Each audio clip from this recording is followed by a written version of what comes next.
How to end an affair. That's a big topic. If you're in one, you want to stay tuned. If you haven't subscribed, please do that.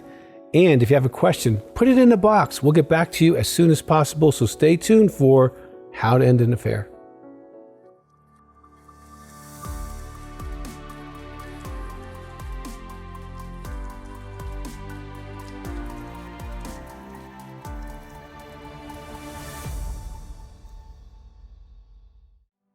How to end an affair. That is a very important question. And before I get into it, let me tell you who I am. I'm Dr. Doug Weiss.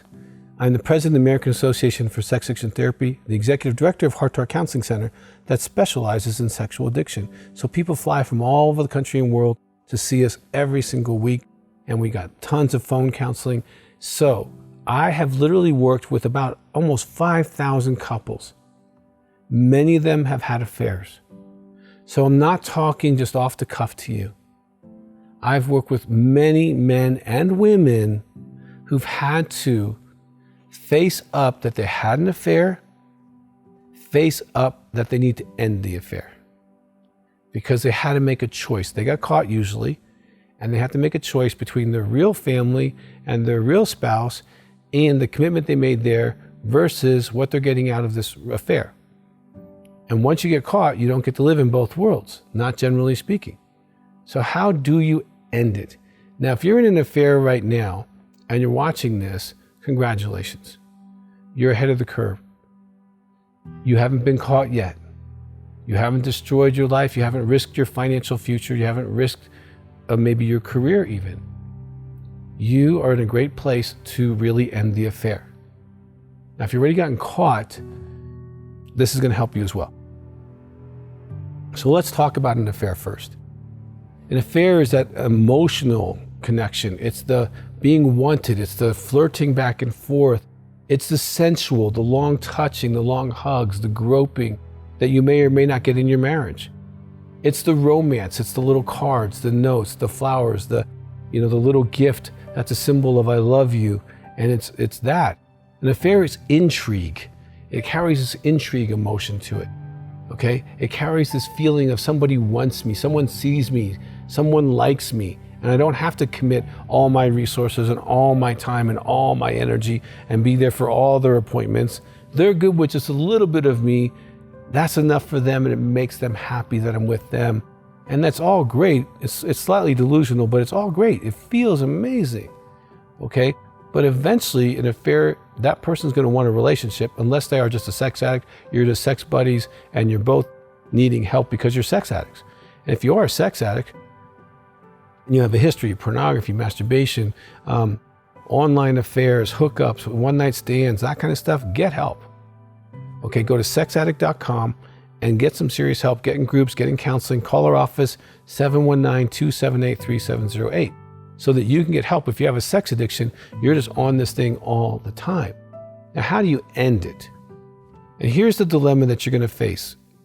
You want to be a good person to everybody. Everybody wants to be liked. And you've told both people that you want them, your spouse and this person. And this person's different than your spouse because all two people would be. This person likes certain things you like, okay? This person supports you in ways that this person could never do. And so you have these dilemmas, these trade-offs that you've been thinking about for weeks and months, maybe years. But how do you actually end that? Well, first, I would say you need to identify what you're getting out of it. Is it being touched? Is it being praised? Is it being nurtured? Is it getting away with something? Is it the energy that you get from someone saying, hey baby, how's your day, right? And it's not your spouse. You like having, both burning at both ends of the candle, so to speak. Maybe you have an addiction. Maybe you're really in love, which is really tough, right? Now, you also have been building dreams with both people. You have the dreams of your spouse and how you're going to retire, kids going to college, what life's going to look like. And then you have the dreams of vacations and fun things and all kinds of creative sexual encounters that you're having over here, right? Because this person's on the sell. They're selling you that this is the way it's going to be. And especially if you're economically in a higher category than the person you have an affair with, they're working it because you might be their better life, okay? So there's a lot of energy coming your way. because they want the big picture. All right. So this affair, you have to understand why this affair is so important to you, or why you're even having an affair. If there's things in your marriage that need to be fixed, fixing them would be great. Okay. Or if you need to, like, I can't do this, you need to face that. Having an affair can just be medicating and putting off maybe that big decision. So you're using the affair to maybe try to sustain a bad marriage. Well, go to counseling and find out it's a bad marriage, or deal with it and mature it. But you're gonna, at some point, not get your cake and eat it too. So ending it's very hard. It is way better to end it with your spouse present, so that your spouse feels like you're finally protecting the marriage, not protecting the other woman or man. If they feel you're still protecting the other person, well, we can still be friends, or, you know, I can stop having sex with them, but I want to keep talking. If they feel in any way that you're doing some kind of side gig, like calling them first, saying, hey, I'm going to break up with you, but don't take it seriously because my spouse can be, like, if they feel you're playing a game, you can be in a lot more trouble. Okay? So it's really best to do it in the presence of your spouse. And if you have a counselor, that'd be fine as well, with the spouse. So that the spouse hears you say, this is over. I'm not calling you back. I am blocking you from everything. I'm sorry that it hurts your heart, but I am done. And you might not even say, I'm sorry hurting your heart, because it might sound like you're having sympathy for them. You can't come across like you care about them more than you care about the spouse if you're trying to save your marriage. Now, then you have to follow through. You want to block all emails, block your cell phone, maybe get a new cell phone. Okay. If they call you at work, tell the person who answers the phone at work, don't let them get patched through. Okay. Set up boundaries with your spouse as far as, okay, if they do reach out to me, I'll hang up. If they send me an email, I will print it off. I will show it to you. I won't respond. You have to take a no response situation.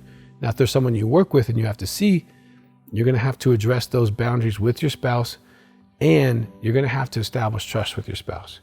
Now, how do you do that? You can simply take a polygraph every few months saying you haven't contacted them, they haven't contacted you, you haven't groomed anybody for a new relationship, and you can start gaining credibility with your spouse that you're actually protecting your marriage. If you have a sexual addiction, you're in group, you're in therapy, you're doing what you need to do that stops the cause of why you had an affair. If you've been sexually abused, you never talked about it, get help with that. But how to stop an affair has to be done at a very set time, and get it done. And if you haven't been caught yet, set a time for yourself. If you have a counselor, be accountable to them that you did it, and then shut it down. Don't contact them. Don't keep using them for your emotional teddy bear. Don't keep using them sexually. Don't keep using them for comfort or to be touched. Find other ways to get your needs met. And it's going to hurt. You are going to grieve the loss of an affair. They met needs that, in a way that your spouse can't, because they're not them. They said things to you your spouse would never even dream of saying. You've dreamed things you wouldn't dream with your spouse. Okay? You have to grieve those losses, and you're going to have to do that quietly. You might do a thank you and goodbye letter, thanking them for what they did to you, and then say goodbye, and then rip it up and throw it away. Don't send it to them. You may have days of sadness and longings for the dreams and circumstances you set up with that other person. That's normal. That doesn't mean you're in love. That doesn't mean you have to go back. You're going to have to settle the issue that would have probably had more to do with lust and convenience and you getting a need met than it had to do with real love, because real love is commitment. Real love sacrifices. Real life shows up for someone. Real love keeps their word. Okay, and you already gave your word over here. So if you need help, and you might, ending the affair, working on your marriage, or dealing with an addiction, I want you to call our office, 719-278-3708, 719-278-3708, or send us an email, and we can begin to help you if you reach out. If you haven't been caught, please reach out. If you've been caught, you're going to have to clean up not only ending the affair, but the damage to your spouse. There's a great book called Partner Betrayal Trauma. You should read that so that you can understand what your spouse is going through. There is help. There is hope. I've seen thousands of couples get through this You can be one of those, but you're going to need help. So do that. If you haven't subscribed to our channel, please do that. If you have a question about this or anything, go ahead, put it in the box, and we'll get back to you as soon as possible.